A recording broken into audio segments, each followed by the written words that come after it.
Olá pessoal, estamos de volta, mais um Imagem Reforçado Talks aqui. Hoje, como nossa convidada, teremos Juliana Garcia, uma recém-formada, quase isso, né? A gente pode dizer, mas com uma história bem bacana, né? Ela já está com residência em bucomaxilo, fazendo mestrado, e esse bate-papo hoje é para a gente entender um pouquinho, né, essa nova geração, como é que pode mudar a odontologia, como vem mudando a odontologia, como esses dentistas mais jovens, os dentistas mais jovens vêm se preparando para encarar essa nova odontologia. Então esse bate-papo é para você que está querendo fazer odontologia, que já faz odontologia, que tem dúvidas como encarar esse mercado. Fica até o final que a Juliana vai ter muitas dicas bacanas aí para vocês e a gente vai poder trocar um pouco de informações sobre isso.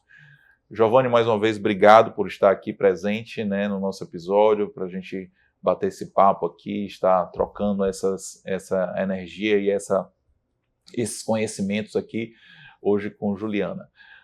Logo no início, eu sempre gosto de falar os ritos que o YouTube pede. Dê um like no episódio, né, compartilhe esse episódio em vários grupos, se inscreva no canal, não custa nada, é importante para a gente ir crescendo aqui na plataforma e para que esse episódio possa chegar a mais pessoas e que a gente consiga realmente levar esse conhecimento para uma gama maior de pessoas. Valeu? Recados dados, vamos lá. Juliana, prazer tê-la aqui. E muito obrigado por ter aceito o convite. E assim, eu gosto muito no início, né, sempre de buscar a fonte de inspiração que as pessoas buscaram fazer o que fazem e com a dedicação que fazem. Como foi para você escolher a odontologia, o porquê da odontologia e porquê um pouco dessa escolha já ir logo para uma especialidade assim mais, digamos, visceral, né? Porque a cirurgia é algo assim mais ou ama ou deixa, né? Fala aí um pouco pra gente. Então, obrigada pelo convite, é um prazer estar aqui com vocês. Digamos que quando eu comecei a faculdade, eu não pensava em cirurgia. Não pensava. Quando eu comecei, eu queria fazer odontologia estética. Sim. Eu entrei e achei, nossa, não, vou me encontrar na área de estética, vai ser o que eu vou gostar. E eu comecei a fazer a faculdade e vi que não era bem aquilo que eu ia me identificar. Sim. Então eu comecei gostando muito de anatomia, né? Desde o segundo semestre me apaixonei pela disciplina, fui monitora desde o terceiro semestre até me formar. Então fui gostando bastante e vi que eu me identificava mais com algumas áreas, né, relacionadas à cirurgia e as outras que não eram nem tanto. Você fez a faculdade aonde? Eu fiz faculdade na UFBA. Na UFBA. Me formei lá. Eu entrei em 2015.2 e formei em 2020, no finalzinho. Entendi. Então eu vi que, poxa, comecei a gostar de áreas afins, né, da cirurgia. Eu gostava muito de anatomia, de estomatologia, de imaginologia e de cirurgia também. Aí, a partir do meu quinto semestre, né, depois de assistir, eu sempre ia para muitas palestras, participava de todas as jornadas que tinham. Eu gostava sempre de me inteirar um pouquinho de todas as áreas para escolher uma.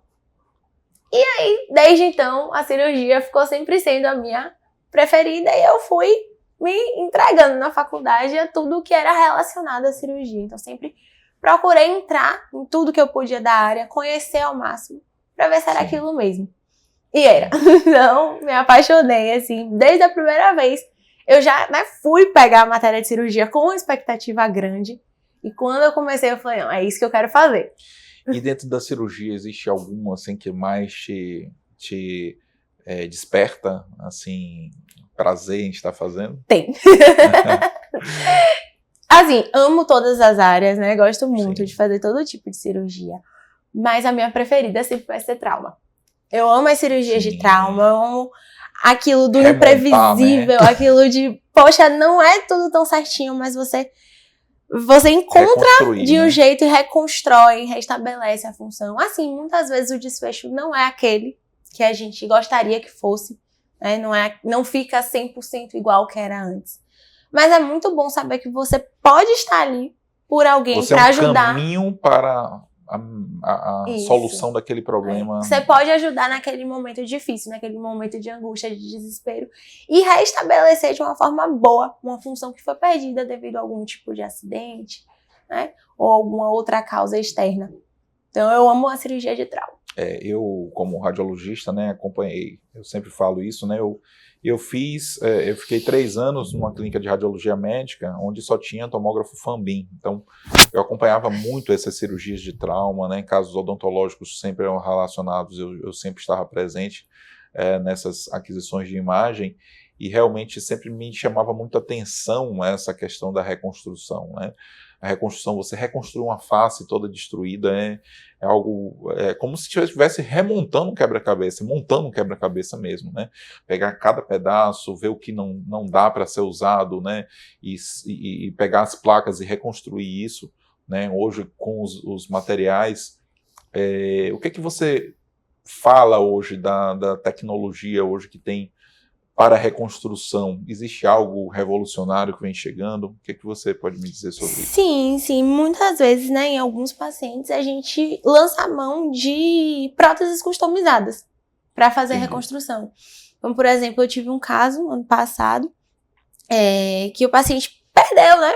Perdeu o frontal, perdeu uma grande parte da maxila por conta de um acidente motociclístico.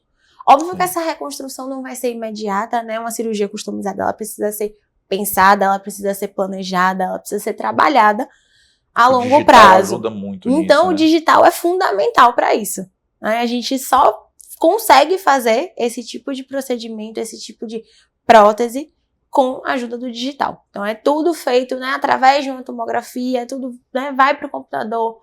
Existe um planejamento, a impressão daquelas próteses, dos modelos que vão ajudar, né, a guiar a cirurgia. Então, o digital é fundamental. Hoje em dia, a gente não consegue ter bons resultados sem a presença do digital. Sim. Muito legal. É isso. Bacana, Ju. Como eu te falei, né, eu gosto muito da cirurgia, eu basicamente vivo para isso. 60% do meu retorno financeiro é relacionado à cirurgia, diretamente relacionado à cirurgia. Cirurgia de implante, lógico, cirurgias que variam desde o implante unitário até implante zigomático. E eu gosto muito das cirurgias mais avançadas. E a gente estava conversando um pouquinho de implante. Você falou ali sobre a questão da prótese. O que você acha? Você não acha que falta, talvez, um ensino um pouquinho maior sobre a reabilitação dentro de uma especialidade como a bucomaxilo? Eu acho que sim, mas eu também acho que às vezes a gente pode se juntar a um parceiro que faça a parte de prótese muito bem. Então, eu acho que se a pessoa souber fazer das duas coisas, ótimo. Mas se você conseguir também conversar com um parceiro que saiba prótese, discutir bem os seus casos, eu acho que vai ter um planejamento integrado bem legal também. Mas é sempre bom, né, que o bucomaxilo saiba um pouquinho de prótese na hora de fazer os implantes. Porque primeiro, pra gente não dificultar a vida do protesista. Perfeito. Né? Segundo, para dar o melhor resultado para o nosso paciente, que é o objetivo. Né? O paciente, ele busca a gente para fazer os implantes, mas ele quer a prótese, aquela prótese bonita, né, esteticamente aceitável. Então, a gente precisa, né, fazer o melhor planejamento integrado possível para poder dar esse resultado para o paciente. Então, é importante, sim. A prótese é fundamental. Acho que é o passo principal no planejamento. Perfeito. Porque assim, a gente entra em muita discussão com vários grupos de estudos, grupos com professores de fora do Brasil, e uma coisa a gente consegue concordar. E eu percebi isso desde cedo, porque eu te falei, eu tive um colega bucomaxilo, que Paulinho Queiroz, ele sabe disso, ele fala isso sempre, ele fala assim, que ele entrou na especialização para melhorar um pouco, e que antes ele não fazia implante, ele botava os parafusos. Então, a compreensão dentro da implantodontia, quando eu vou dar aula sobre implantodontia, eu costumo falar o seguinte, que a implantodontia é a reabilitação oral com um detalhe, que é o implante. O implante, ele tá ali para ser um fixador da reabilitação. Então, o paciente, ele procura um tratamento de implante. Ele não está procurando um tratamento de implante. Como você mesmo falou, só vou trocar um pouquinho a palavra. Ele está procurando reabilitar o seu dente de forma fixa. Sim. E hoje a gente sabe que a alternativa mais biológica, mais adequada, mais interessante é a utilização de implantes como uma alternativa às antigas próteses parciais fixas ou próteses totais fixas sobre dentes. Então, na verdade, quando eu falo de um professor na equipe que fale de reabilitação, muitos bucomaxilos que a gente conhece aqui, amigos nossos, eles fazem a especialização em bucomaxilo e fazem implantodontia ou fazem prótese. Você falou de Lucindo. Lucindo, ele é protesista também, não é isso? Não. Tem um deles que é Lucindo protesista. fez orto. Lucindo fez orto, isso. É. Então, assim, Lucindo já buscou uma especialidade reabilitadora, que é a ortodontia. Então, quando eu falo de ter um professor de reabilitação, ele não vai ensinar vocês a prótese. Lógico, não é como eu penso um professor de reabilitação, mas um professor de reabilitação que ele discutisse com você posição de zenite dentário, formato de prótese, componente protético antes de você selecionar um implante, para vocês terem noções mais avançadas de planejamento reverso. Porque, por exemplo, um colega meu como o Paulo, que ele fez especialização de implante para buscar isso, ele talvez não precisasse de uma especialização de implante. Olha que interessante. Paulinho não vai fazer prótese nunca. Casou com um protesista. Então ele não quer fazer prótese, mas esse tipo de conhecimento faz com que o trabalho da protesista seja 50 vezes melhor. Sim, e o resultado melhor também, né? Exatamente. Então, esse tipo de... Não vou falar de um professor de reabilitação, mas esse tipo de programação, você acha que já não cabe dentro de uma formação de um bucomaxilo mais completa? Não, seria ótimo, né? Todo conhecimento é válido. Ainda mais um que vai agregar muito em todos os planejamentos da gente. Com certeza seria muito bom. Mas a gente também tem que pensar que às vezes não dá tempo. Sim. Né? De conciliar tudo isso. Mas, por que não? Perfeito. É algo que pode ser Algo pensado, pode ser né? pensado. Com Algo certeza. que pode ser ajustado, pode ser... Tudo dá pra gente... Me fale um pouquinho, né? Até falando sobre essa questão da sua residência, né? E a escolha de se fazer bucomaxilo, né? Uma área majoritariamente masculina, né? Como é para você? Você sente dificuldade? Você sente algum tipo de discriminação por isso? Rapaz, realmente, a bucomaxilo é uma área majoritariamente masculina, né? Mas eu acho que esse perfil majoritariamente masculino vem mudando. Eu vejo até pela minha turma de residência. Minha turma de residência, a gente tinha 6 R3, né? De R1 a R3, 6 pessoas. Éramos 4 mulheres e apenas 2 homens. Olha. E em todos os anos a gente tinha uma quantidade ou igual, era uma mulher e um homem, ou uma quantidade maior de mulheres do que de homens. Sim. Então, eu acho que esse perfil tem mudado bastante, né? Então, lá nós sempre fomos muito bem acolhidas na residência, então não tenho nenhum tipo de reclamação, a gente nunca se sentiu diferente, sabe? Muito pelo contrário, eu acho que sempre foi uma coisa valorizada, principalmente lá no serviço, isso é muito bom. É muito legal ver que mais mulheres têm ocupado espaços na bucomaxilo, que antes realmente era uma área predominantemente masculina. A gente tem grandes referências, né? Mulheres como bucomaxilo, então acho que é bacana, né? Ver cada vez mais esse processo se tornando o mais natural possível, né? Que tem que ser. Com certeza. A gente adorava entrar no centro cirúrgico e ver que o centro cirúrgico estava só com mulheres. E a gente pensava assim, poxa, hoje é o centro cirúrgico das meninas, então a gente vai dar o nosso melhor, vamos arrasar aqui. É muito bom. Mas ainda assim, a maioria, né, das pessoas mais velhas, formadas há mais tempo, são de homens.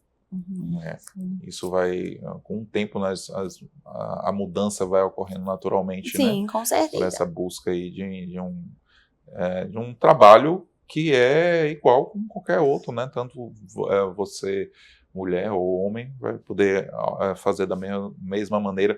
E a mulher tem um olhar mais delicado, né? A mulher tem um olhar mais detalhista, talvez, e isso... Sim. De alguma forma vai trazer um benefício, né, grande. Traz um refinamento para os resultados. É isso, né? A gente conhece várias cirurgiãs mulheres que são muito melhores que alguns homens.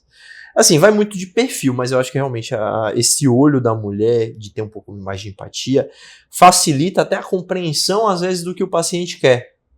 Então, se você entende melhor o que o paciente quer, você consegue entregar um resultado que vai emocionar mais. Isso é bem legal. E deixa eu te falar, eu gosto muito da patologia. De vez em quando eu me pego fazendo uma biópsia, faço biópsia excisional, faço algumas coisinhas nesse sentido. Como é que tá a sua rotina nisso? Você tá atuando bastante com cirurgia de biópsia? Você gosta? Qual é a sua lesão de tecido mole preferida? Porque lesão de tecido mole é uma merda, né? A gente sabe. Eu mesmo, eu gosto de tirar pedaço de osso. Agora, tecido mole eu não sou muito fã. Qual é a sua lesão preferida e como é que tá essa sua rotina? Difícil perguntar qual é a minha lesão preferida. Deixa eu pensar. Pronto, eu tenho uma lesão preferida. Tá vendo? Eu tenho. Lipoma. Lipoma? Adoro operar lipoma. É porque é muito gostosinho, assim. É todo molinho, é bem legal. Normalmente a gente, é um caso que não vai mutilar o paciente, a gente tira, então fica uma coisa mais tranquila, descobre no início. É uma cirurgia bem gostosinha de fazer. Sim. Né? Biópsia sem lesão de tecido mole, normalmente a maioria a gente faz em consultório, lesões pequenas, Lógico. um fibroma, né? Um granuloma, é uma Sim. coisa mais tranquila. Mas algumas, né, são grandes a ponto de a gente precisar fazer a nível hospitalar. Lógico. Só que mais patologias ósseas do que de tecido mole. O tecido mole é um pouquinho mais raro, né? Encontrar Sim. uma maiorzinha assim que a gente precisa colocar no centro cirúrgico, mas ainda assim tem. Lógico, cirurgias mais mutiladoras, que precisam de margem, enfim. Eu gosto muito de tirar papilomazinho em língua. Agora eu não gosto de anestesiar a língua. Eu não gosto, me dá uma agonia, uma ânsia. Você vai, ó, a cara de Sérgio. A cara de Sérgio já tem uma cara de nojo ali. A parte mais difícil de você trabalhar com língua é que a pessoa fica agoniada também quando você tá mexendo. Então o paciente ele vai mexer bastante. Mesmo que você controle, né, o movimento. Pressione. Interessante. Eu gosto de fazer uma coisa quando eu vou operar a língua. Eu gosto de anestesiar os dois lados, mesmo que a lesão seja só de um lado, né? Normalmente ali esse tipo de lesão papiloma ou lesão granulomatosa por causa de trauma de repetição, fica às vezes ali na região lateral de língua. Mesmo que seja de um lado só, eu gosto de anestesiar os dois lados, pinçar a língua e puxar um pouquinho pra fora, pra controlar o movimento. Não, necessário. Com certeza é necessário. Essa tração da língua, acho que só pra fazer frenectomia, assim, um bebê que não tem como. Mas, aí não tem jeito. De resto, qualquer cirurgia, até sutura mesmo, não precisa nem ser uma lesão. Às vezes chega um paciente na emergência que a gente precisa fazer uma sutura, criança normalmente, aí a gente precisa tracionar, não tem como. Perfeito. Senão a gente não tem o controle ideal. E você já tá, né, você já finalizou sua residência, você já tá dando um plantão fixo em algum hospital, como é que você tá? Porque você disse que você gosta de trauma. Trauma é hospital. Trauma é hospital, mas o hospital de trauma que tem plantonista aqui em Salvador é só HGE. Sim. Que foi onde eu fiz minha residência também. Então, ainda não. Plantão não. Mas, se precisarem de qualquer coisa, a gente pode ir pro hospital pra atender. Não, tudo bem. Na próxima vez que alguém me der um soco na cara, eu te ligo. Tudo bem, pode ligar. E em relação a, assim, fazendo a residência, teve algum momento, assim, que você disse assim, poxa, foi um momento, assim, super difícil e que você disse assim, poxa, eu vou desistir? Chegou a passar na sua cabeça algum momento isso? Não. Momento nenhum? Não. Nenhum. Viu? Reto, simples, então. Tá vendo? Olha sacana. É isso aí. Essa é uma cirurgia. Exatamente. Não termina mais. Raiz. Assim, a residência não são só flores, né? A gente tem momentos maravilhosos, outros momentos nem tanto. Principalmente por conta da sobrecarga, né? Então a gente às vezes precisa passar 36 horas fora de casa, porque tá em uma atividade, vai pra outra, depois tem que ir pra outra. É uma correria. Mas eu acho que a partir do momento que você começa a gostar daquilo como sua rotina, você tá fazendo o que você realmente gosta, onde você queria estar. Então isso torna tudo mais leve. Óbvio que às vezes não tem como dizer, ai, nossa, não teve nenhum dia que você ficou muito cansada, que você não queria ir. Claro, todo mundo é humano. Sempre vai ter um dia, né, de um cansaço maior, né? Mais um dia mais chato, um dia que você tá um pouco mais na dúvida sobre aquele procedimento, um pouco mais apreensiva com aquele caso, um pouco mais nervosa. Poxa, será que esse resultado vai ficar bom? Não é, ai, não sei, não tô tão segura assim, né? Quando a gente é residente, a gente sente insegurança pra fazer algumas coisas pela primeira vez. Mas o fato de você sempre ir descobrir alguma coisa nova, aprender, então isso é muito bom. Então, eu nunca pensei em desistir da residência. É porque foi uma ideia que eu amadureci durante a faculdade de uma coisa que eu queria fazer e que eu gostava muito. Eu não me via fazendo outra área. Então, Legal. não, nunca pensei E em quais desistir. são as suas referências hoje na cirurgia? Quem você olha assim e diz assim, poxa, eu queria ser um pouco dessa pessoa. Ai, tem muitas referências. Eu acho que eu queria ser um pouquinho de cada pessoa em alguma coisa que eu vejo que essa pessoa faz, né, muito bem. Eu sou uma pessoa assim que gosto muito de referências que eu acompanhei. Então, acho que pra mim, todos os meus professores, todo mundo, né, que me ensinou é uma referência pra mim, porque eu aprendi um pouquinho com cada um deles. Seja por Às vezes pouco o jeito de tempo, anestesiar, o jeito de muito lidar com tempo. o paciente. Né? Então, assim, sempre teve um professor que, sei lá, foi minha referência na cirurgia oral, um outro no planejamento de ortognática, um outro em cirurgia de trauma, e às vezes mais de um em uma área, porque cada cirurgião tem um jeito de fazer as coisas. Sim. E não tem um jeito certo ou um jeito errado. Tem o seu jeito, né? E que vai dar um melhor resultado para aquele caso, para aquele paciente. Então, eu acho que a gente sempre pode aprender um pouquinho com cada pessoa, né, e pegar as manias boas, digamos assim. Cada um tem sua maneira de atuar, né? De lidar, de desenvolver, de conduzir um caso. Eu assim, acompanhei muito Carlos Elias, né, finado Carlos Elias, em centros cirúrgicos, né? Ele é meu primo, né, primo carnal de primeiro grau. E assim, eu tive a oportunidade, ele sempre me chamava assim, bora, vamos comigo. E aí eu acompanhei muito, né? Entrei muito no centro cirúrgico, muito planejamento, muito trauma também lá no COT. E assim, é interessante ver que cada um tem uma maneira de atuar, né? Diferente de outro. E assim, acompanhei depois outros em outras épocas e são diferentes. E cada um tem digamos, uma mania, uma forma de lidar com as intercorrências, né, durante a cirurgia.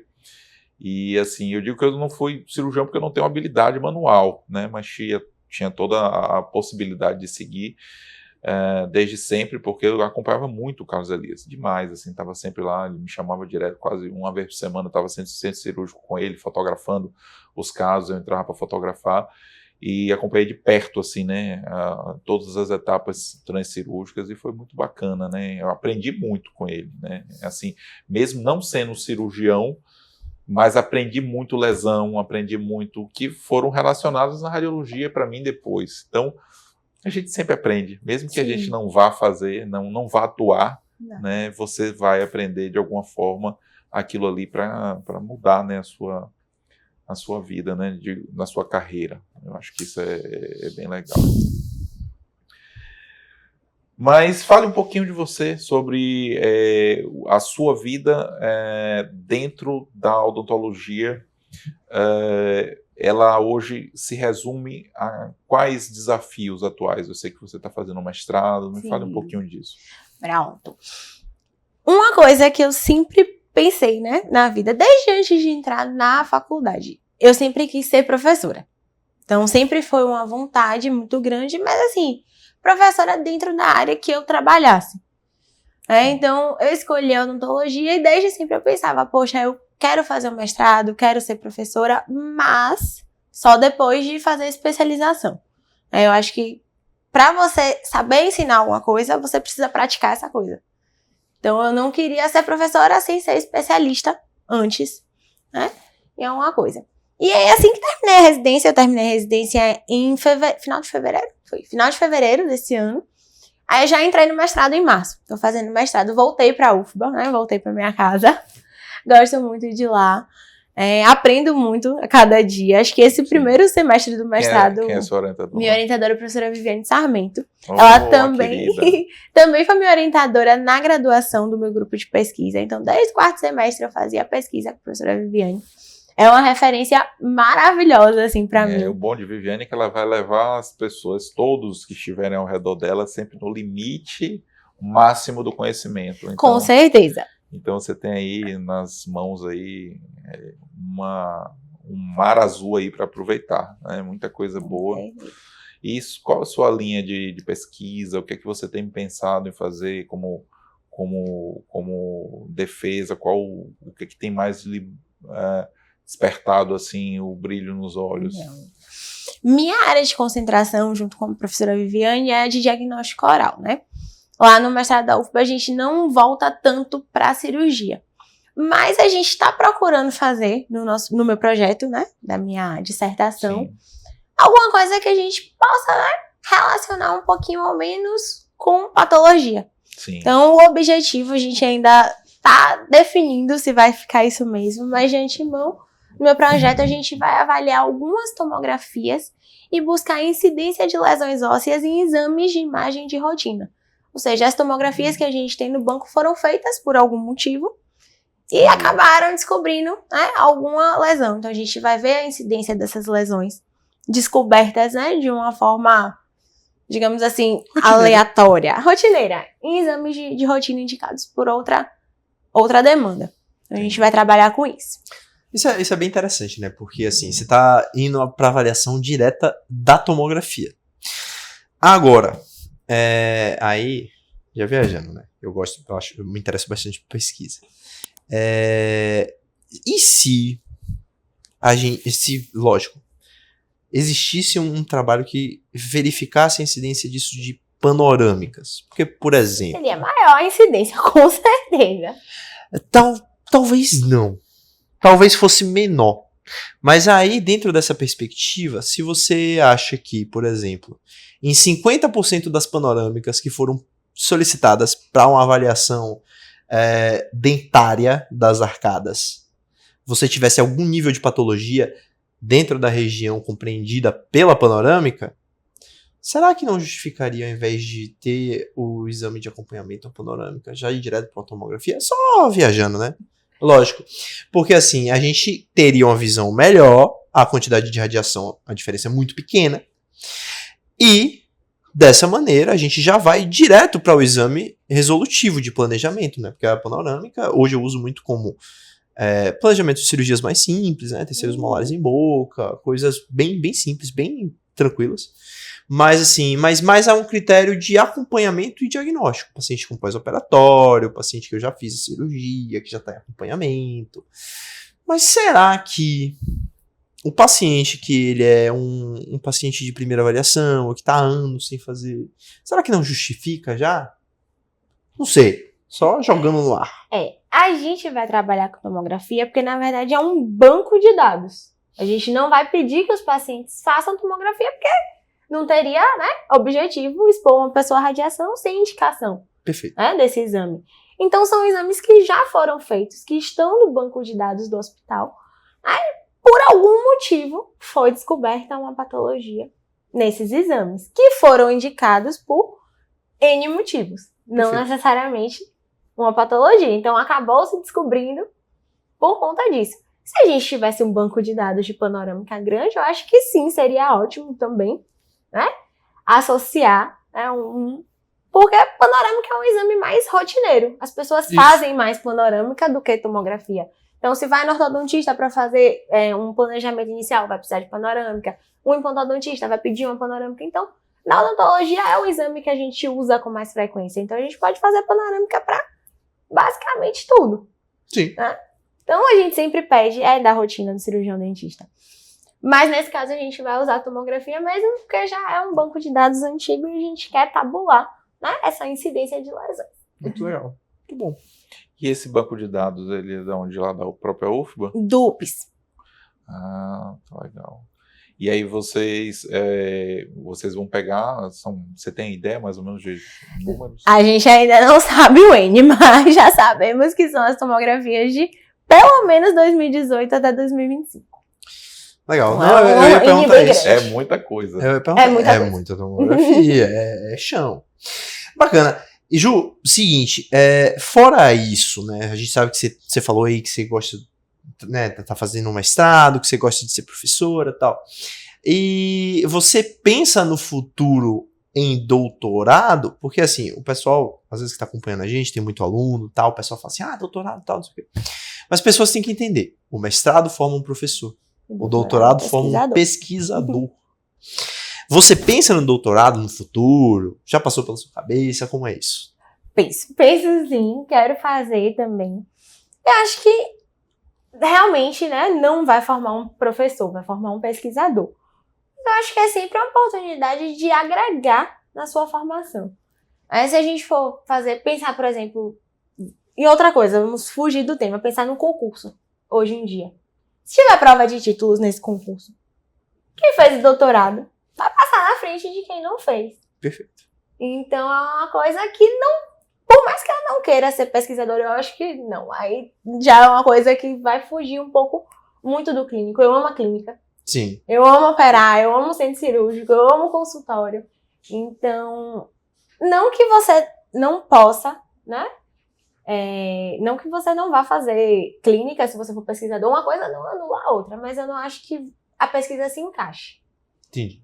No meu dia a dia, não tenho esse sonho de ser pesquisadora, inclusive admiro muito quem é, porque é a base do conhecimento da gente. É a base de gente. tudo, então se não tem pesquisa, se não tem ciência, a gente não evolui. Não existe evolução sem pesquisa. É muito difícil ser pesquisador no Brasil. Exatamente. É muito difícil ser pesquisador zero no Brasil. incentivo, bolsas muito restritas.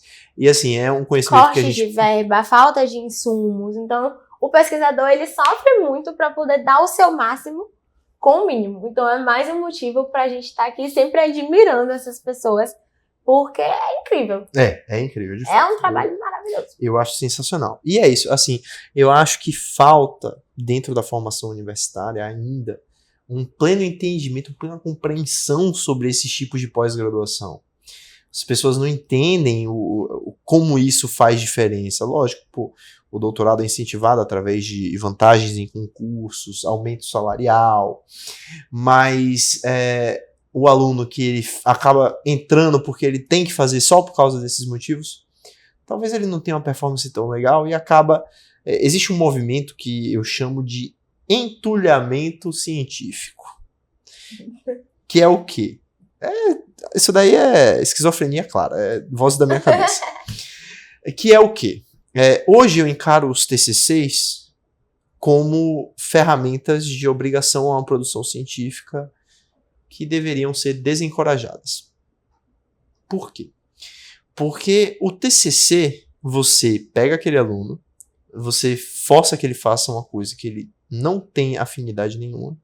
Às vezes ele produz um artigo que não pode ser chamado de artigo científico. Leva para uma revista talvez não tão boa. E aí, quando você vai fazer uma pesquisa no PubMed, você é enxurrado dessas coisas, tanto é que você tem que filtrar o que é bom ou o que não é. E agora a gente está entrando numa cilada mais complicada ainda. Por quê? Inteligência artificial. Porque vários desses artigos estão sendo feitos com inteligência artificial e não estão sendo devidamente revisados. Então, existe um lixo eletrônico sendo produzido agora absurdo. E eu acho que a formação universitária ela já deve começar a se preparar para isso. Eu acho que o TCC já devia ser uma coisa deixar de ser obrigatória. Eu acho que deveria ser encorajada a produção científica para quem quisesse, através de bolsa. Por exemplo, o aluno ele quer produzir ciência, a faculdade não vai mais exigir isso, mas vai dar um desconto na mensalidade dele, ou vai abrir uma porta para ele ser um estagiário quando se formar, um professor assistente quando se formar, se ele cumprir os requisitos mínimos de produção científica. Fazer algo que realmente faça sentido, porque eu não posso forçar um aluno de graduação a fazer um TCC ruim para publicar na revista do Varejão de Ensino para o meu currículo eletrônico ficar cheio. Isso daí, infelizmente, você traz uma poluição intelectual que é detrimentosa para a formação de novos profissionais. E o novo profissional, ele não sabe o que é lixo. Por isso que está cheio de gente falando um monte de bobagem, lentes de resina sem desgaste nenhum, sobre tratamentos desnecessários. Então a gente está vivendo um movimento muito grande por causa do excesso de faculdades e do excesso de lixo eletrônico. Isso daí é terrível. E assim, o que você acha dessa falta de instrução sobre o que é o que é um mestrado, o que é um doutorado, e como isso afeta um aluno da Federal, por exemplo? Mas assim, eu concordo, né? Concordo com você que hoje em dia a gente tem muita informação. E a partir do momento que a gente tem muita informação de uma coisa, a gente precisa saber filtrar o que é uma boa informação e o que é uma informação ruim. Não é porque está publicado numa revista que é bom, não é porque foi feito que é certo. Então, a gente precisa criar essa noção. Mas como é que o aluno, desde o início, vai criando, né, esse discernimento, essa noção? É estudando, pegando os livros, correndo atrás, colando com os professores que ele se identifica, nas áreas que eles se identificam, vendo, né, o que é que está acontecendo. Poxa, isso aí tá certo. Discutindo casos. Eu acho que discutir caso é uma forma da gente crescer, sempre. Discutir com pessoas que saibam.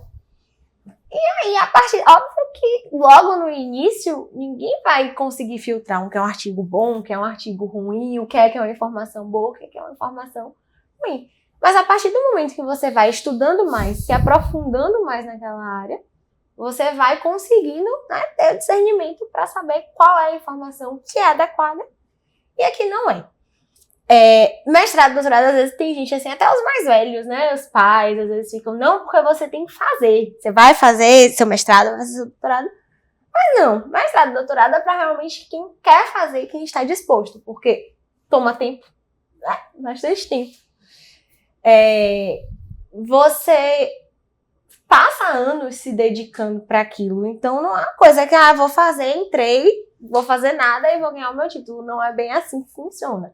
Você precisa se esforçar, você precisa fazer as coisas direito. Você tem várias disciplinas, como você tem na graduação. Não é só chegar lá, vou fazer minha tese, vou fazer só o que eu quero, só o que eu gosto. Não é bem assim que funciona. Quando você está na instituição de respeito. Quando você... Não posso falar pelas outras, não sei como é que vai funcionar. Mas você tem que batalhar por aquilo. Você batalha por aquele título. É uma luta diária.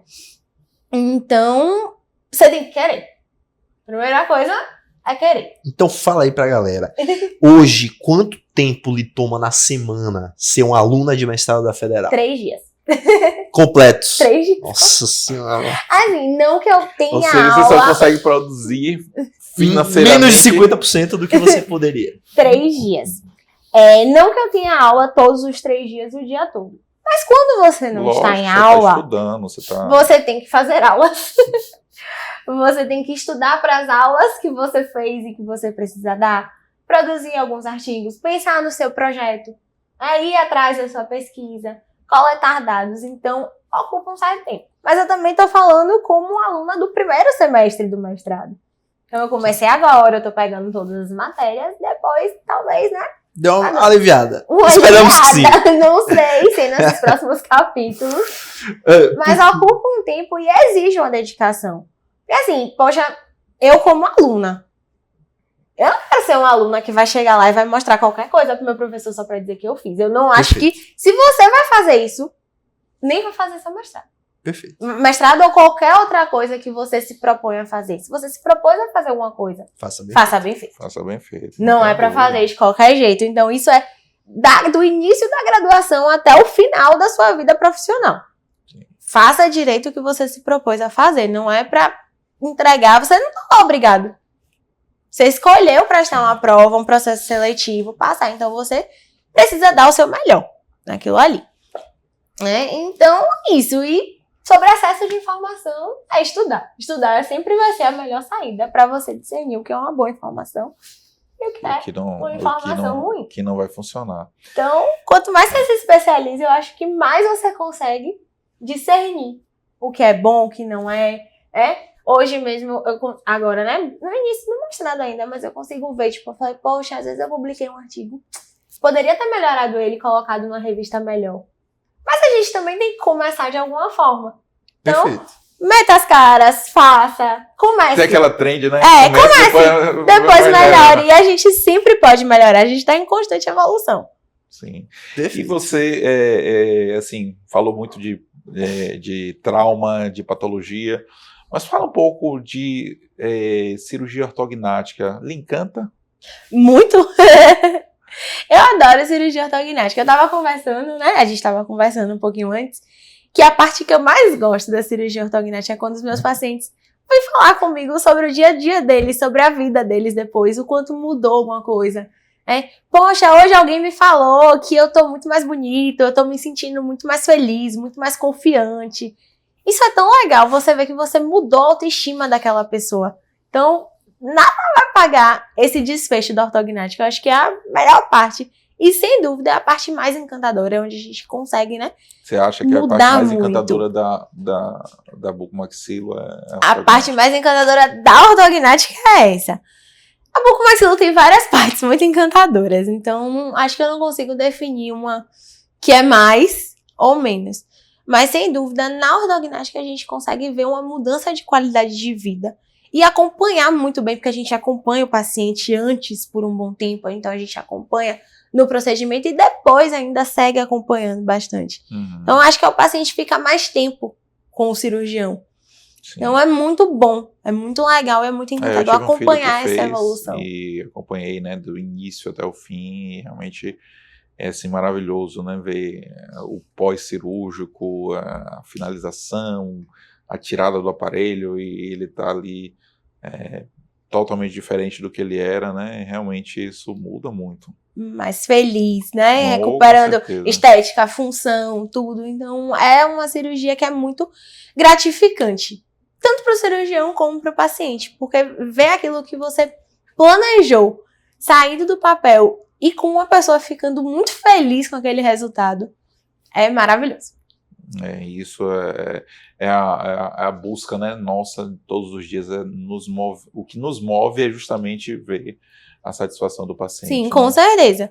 E isso fica mais claro na cirurgia ortognática, né, porque fica mais à mostra, né, a situação. Então você acaba vendo o antes e depois é muito rápido, é muito evidente, fica muito... sobressai muito isso. Isso é interessante, e eu vejo realmente que é uma área muito assim, todos buscam isso, né? Na verdade, pelo menos a maior parte dos bucomaxilos que fazem, eles buscam a cirurgia ortognática, mas você mostra esse outro lado, né, muito forte, né, dos traumas, né, das patologias. Braulio mesmo que falou, né, de forma muito grandiosa e muito própria, né, o quão importante é a patologia dentro desse caminho, né, da cirurgia.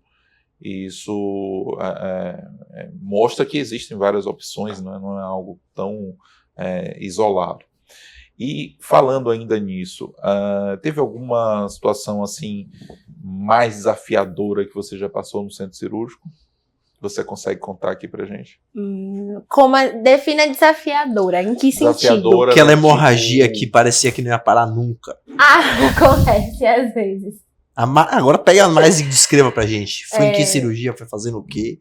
Errou a broca do lugar? O tamanho da broca era muito grande? Na verdade, assim, por exemplo, a gente, uma vez na residência, a gente teve uma paciente com uma lesão muito grande. Eu era R2 ainda na época. A gente cuidou muito tempo dessa paciente, porque ela formou, né, um hematoma, ela teve uma complicação pós-operatória. Então, a gente foi uma paciente que acabou perdendo, né, o enxerto que a gente colocou. Então, são casos que a gente não fica triste, porque a gente está ali junto com eles e criando a expectativa junto com o paciente que a gente vai tirar aquela lesão, que vai dar certo.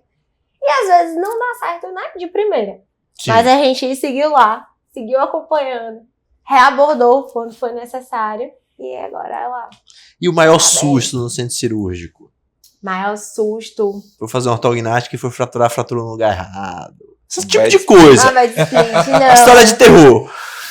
Bad split eu já acompanhei algumas, assim, que chegam lá de sufoco para fazer uma toma, uma panorâmica. Bad split é realmente um grande susto, não é? Mas, deixa eu pensar. Maior susto. Não sei. Não consigo pensar. Foi tanto assim, misericórdia. Não, é que eu não tô conseguindo lembrar de um agora, assim, porque assim, A bad split, beleza, ela pode acontecer, mas a gente vai resolver. Sim. Não tem por que ser o susto e a gente Não, ficar mas apreensivo. O que você passou de Aconteceu, susto você vai fazer agora? o quê? Fixou, resolveu. O que você passou de susto até agora? Deixa eu pensar.